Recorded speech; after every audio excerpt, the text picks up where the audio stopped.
आपकी नज़र में कैसा रहेगा? अंजनी जी, साल 2025 के बारे में अगर मैं प्रेडिक्शन करूं तो सबसे पहले राष्ट्रीय प्रेडिक्शन यह है कि भारत विश्व स्तर पर अपना शक्ति में वृद्धि कराएगा।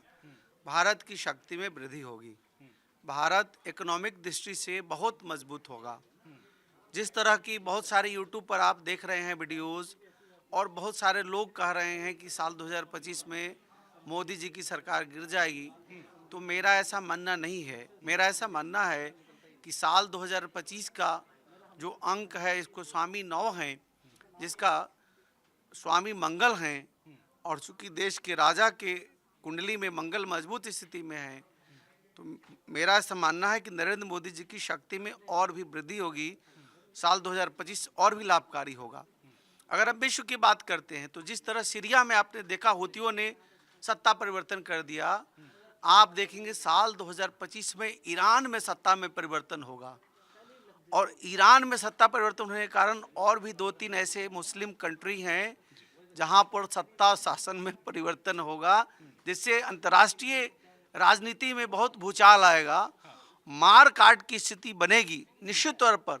जिस तरह 1962 का योग 9 आता है, और 1962 में भारत और पाकिस्तान का युद्ध हुआ था, चाइना का युद्ध हुआ था, भारत और चाइना का, ठीक उसी प्रकार हम देखते हैं कि साल 2025 में अंतर्राष्ट्रीय स्तर पर एक राष्ट्र से दूसरे राष्ट्र के बीच बहुत ज़्यादा युद्ध दिखता है। विश्व युद्ध तो हम नहीं कह सकते, लेकिन 2023 और 24 में जो युद्ध था उससे ज़्यादा बढ़कर के युद्ध होगा। या तो युद्ध बहुत बढ़ कर के विश्व युद्ध की स्थिति तक आ जाएगा, नहीं तो युद्ध समाप्त हो जाएगा। 29 मार्च तक युद्ध समाप्त हो जाएगा, ऐसा मेरा प्रेडिक्शन है। इसके साथ साथ हम आर्थिक दृष्टिकोण से बात करें, निश्चित तौर पर साल 2025 आईटी के लिए बहुत लाभकारी दिखता है। आईटी हब सब जगह बन रहा है। अमेरिका में आईटी से जॉब जा रहा है, भारत में आईटी ग्रो कर रहा है, एआई का संचार बढ़ रहा है। तो एआई के दृष्टिकोण से देखें तो क्रिप्टो करेंसी भारत में ग्रो करेगा। निश्चित तौर पर बिटकॉइन 2.5 लाख यूएस डॉलर से ज़्यादा महंगा हो जाएगा, यह मैं बताना चाह रहा हूँ।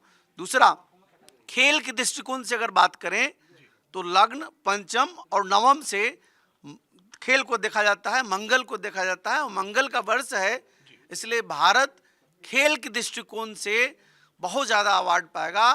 विश्व स्तर पर भारत का पहचान खेल के जगत में बहुत अच्छा दिखेगा, अच्छा प्रदर्शन दिखेगा। साल 2025 के लिए भारत के लिए एक स्वर्णिम समय है। खेल के लिए निश्चित तौर पर लाभकारी होगा। महंगाई में हमें जमीन का कीमत बढ़ता नहीं दिखता, 10% कटता हुआ दिखता है। गोल्ड बढ़ता हुआ दिखता है, 1 लाख से बढ़ेगा 10 ग्राम, 1 लाख 1.25 लाख तक जाएगा। सिल्वर जो है वह 1.5 लाख तक जाएगा 1 किलो का। ठीक उसी प्रकार शेयर मार्केट जो है अभी 75, 80, 85 तक घूम रहा है। हम देख रहे हैं मार्च के बाद शनिदेव जिस प्रकार 29 मार्च से मीन में आएंगे, निश्चित तौर पर आप देखेंगे कि शेयर मार्केट 85,000 से चढ़ करके 90-95 तक टच करेगा। साल 2025 के नवंबर तक शेयर मार्केट जो है वह निश्चित तौर पर 90 टच कर जाएगा। एसआईपी में हमेशा लॉस होगा, एसआईपी में हानि होगा, म्यूचुअल फंड में लाभ होगा। अगर आप म्यूचुअल फंड करते हैं तो निश्चित तौर पर 2025 में लाभ होगा, एसआईपी में हानि होगा, क्रिप्टो करेंसी में लाभ होगा, पेट्रोलियम क्रूड ऑयल में वृद्धि होगा, उसका प्राइस बढ़ेगा, भारत में महंगाई बढ़ेगा, और महंगाई से निश्चित तौर पर जनता के बीच रोष होगा। लेकिन भारत कुछ ऐसा इन्वेंशन करेगा नए तरह से, जैसे इलेक्ट्रिकल जो व्हीकल आए हैं उसी प्रकार कुछ ऐसे मीथेन गैस से बनाने वाला कुछ ऐसे नया चीज़ इन्वेंशन होगा जिससे देश की जनता को लाभ की प्राप्ति होगी।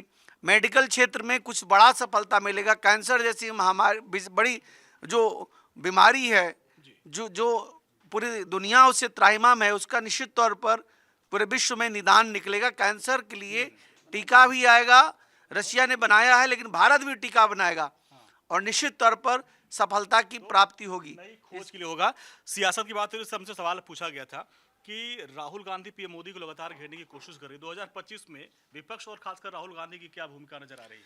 देखिए, साल 2024 के खत्म होने से पहले ही जिस प्रकार राहुल गांधी जी विदेश यात्रा नए वर्ष मनाने चले गए हैं, उससे जनता में रोष व्याप्त होगा। जैसे वियतनाम अभी गए हैं वो, निश्चित तौर पर जनता में रोष व्याप्त होगा और जनता उन्हें सीरियस रूप में नहीं लेगी। कांग्रेस पार्टी में राहुल गांधी को जनता उस तरह सीरियस नहीं लेगी, उनसे ज़्यादा सीरियस प्रियंका गांधी को लेगी। प्रियंका गांधी का कद राहुल गांधी से बढ़ेगा, लेकिन इसके बावजूद नरेंद्र मोदी जी का कद और भी बढ़ेगा।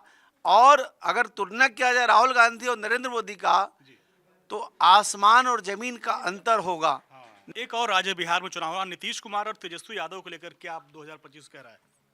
देखिए, निश्चित तौर पर तेजस्वी की शक्ति बढ़ेगी, नीतीश कुमार की शक्ति कमजोर होगी और बीजेपी सबसे बड़ी पार्टी होगी और वहां पर मुख्यमंत्री भारतीय जनता पार्टी का होगा।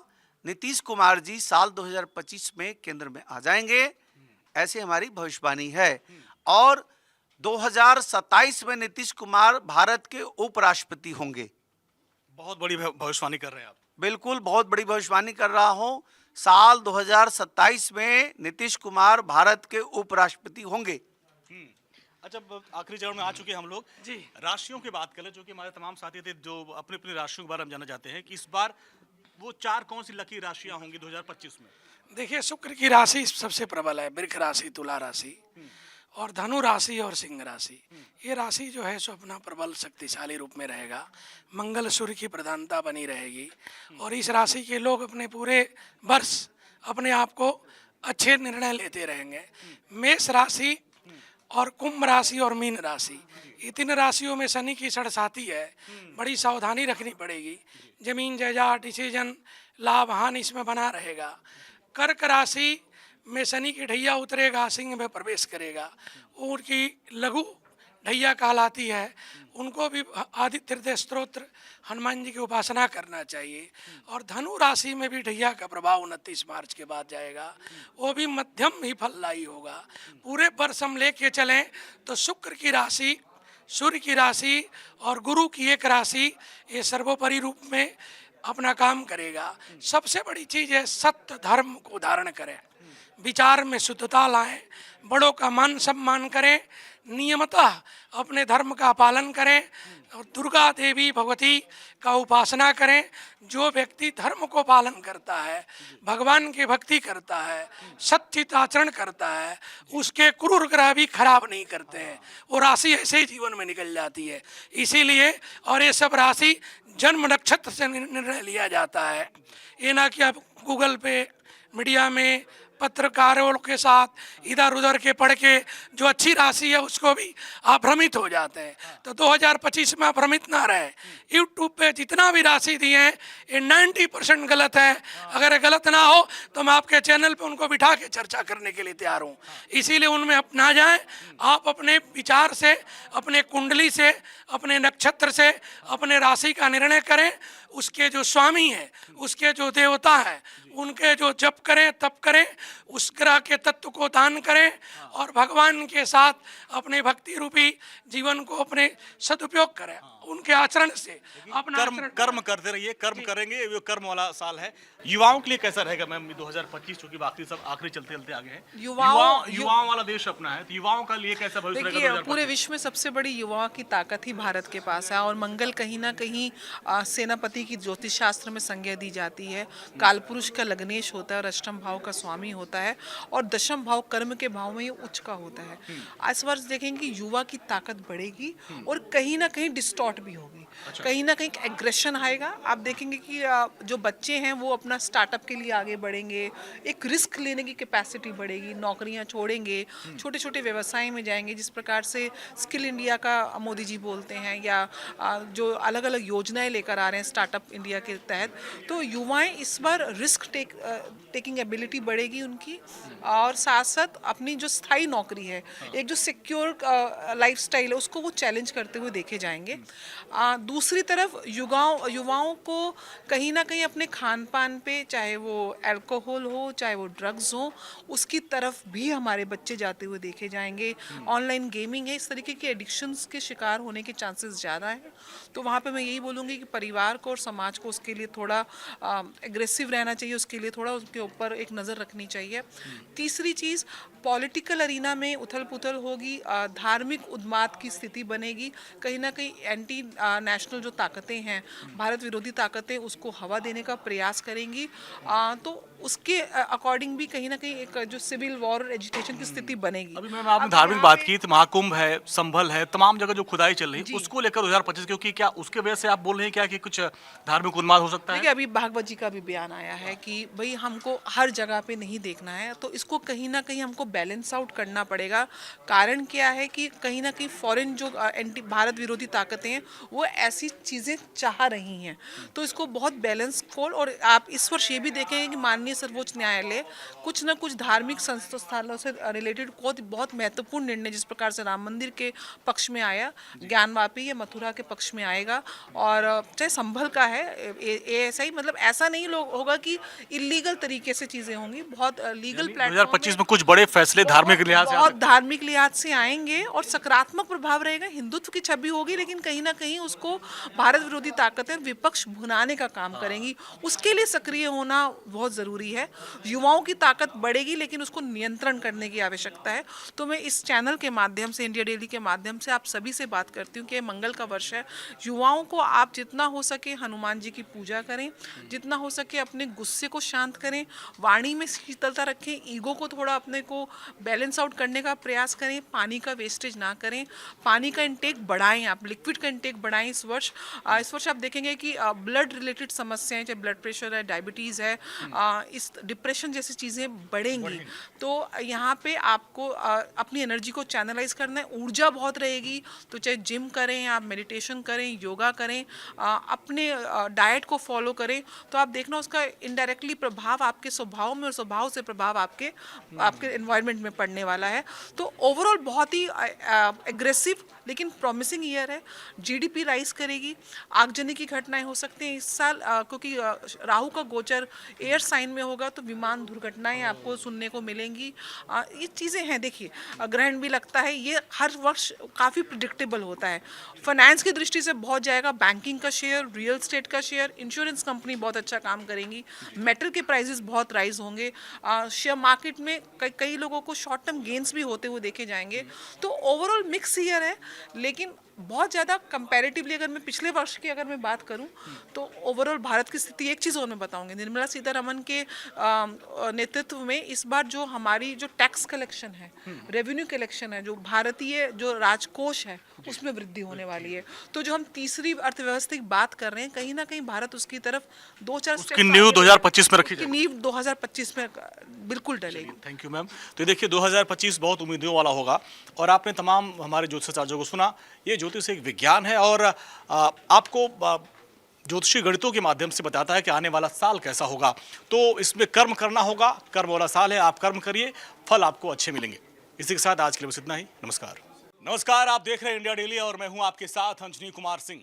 2025 कैसा होगा, नया साल किसके लिए मंगल होगा और किसके लिए अमंगल होगा, और हमारे साथ ज्योतिषाचार्यों का एक बड़ा पैनल, इनसे जानने की कोशिश करेंगे कि आखिर 2025 किसके लिए शुभ होगा और किसके लिए अशुभ होगा।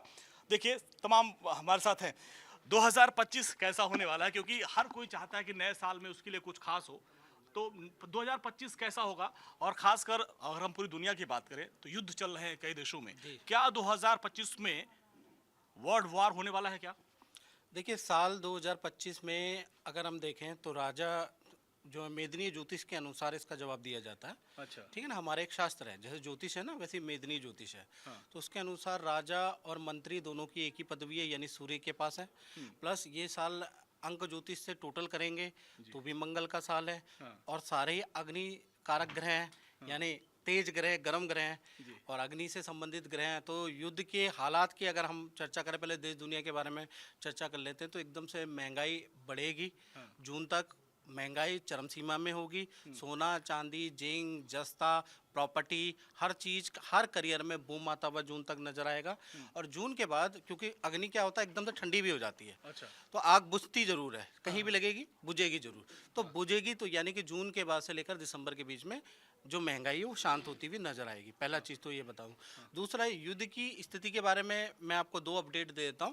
ज्योतिष के अनुसार जो हमारी नाइबर कंट्री है, यानी कि बांग्लादेश और पाकिस्तान, इनको बर्बादी की ओर आप देखेंगे। अच्छा। इनके अंदर विभाजन देखेंगे, क्योंकि ये जो सूर्य जो आग है, दो मोर्चे पे युद्ध चल रहा है। हाँ। उनका क्या रिजल्ट रहेगा, क्या वर्ल्ड वार का, क्योंकि हम इसमें देख रहे हैं कि कई जो है कंट्रियां अपना एकजुट हो रही हैं। देखिए वर्ल्ड वार की जहाँ तक बात करें तो 14 मार्च 2025 से ऐसा स्थिति बन रही है जो सालों में बनती है, यानी 9 के 9 ग्रहों का राशि परिवर्तन 2025 के अंदर ही हो रहा है। और उसके अंदर भी पंचवर्गीय ग्रह, यानी 5 ग्रह एक साथ मीन राशि के अंदर आ रहे हैं, वो 14 मार्च के बाद से आ रहे हैं। प्लस मेदनीय ज्योतिष में सबसे खराब योग जो होता है ना, वो खप्पर योग होता है। तो खप्पर योग जो है 14 मार्च से ही बन रहा है। 14 मार्च से लेकर और जून तक की स्थिति ऐसी है कि इसमें वार तो होने की पूरे चांसेस है। अब वार में कंट्रियां कौन सी आ रही है? ज़्यादातर मुसलमान कंट्री आ रही है, यानी इजराइल, आपको वर्ल्ड वार की आशंका नजर आ रही है? हाँ बिल्कुल आ रही है। और इजराइल और ईरान की, अमेरिका और ईरान की झड़क, लेबनान, यमन, सीरिया, कतर, और ये जैसे मैंने बांग्लादेश आपको बताया, पाकिस्तान बताया, तो ये स्थितियां आप देखेंगे कंट्री, हिंसा। मुस्लिम कंट्री, ठीक है। और भारत में क्या रहेगा सियासी माहौल, सियासत की बात भी कर लेते हैं, क्योंकि साल के शुरुआत में ही चुनाव भी होने हैं। दिल्ली में भी है, इधर बिहार में भी है। तो दिल्ली में केजरीवाल कमाल करेंगे या विपक्ष धमाल मचाएगा?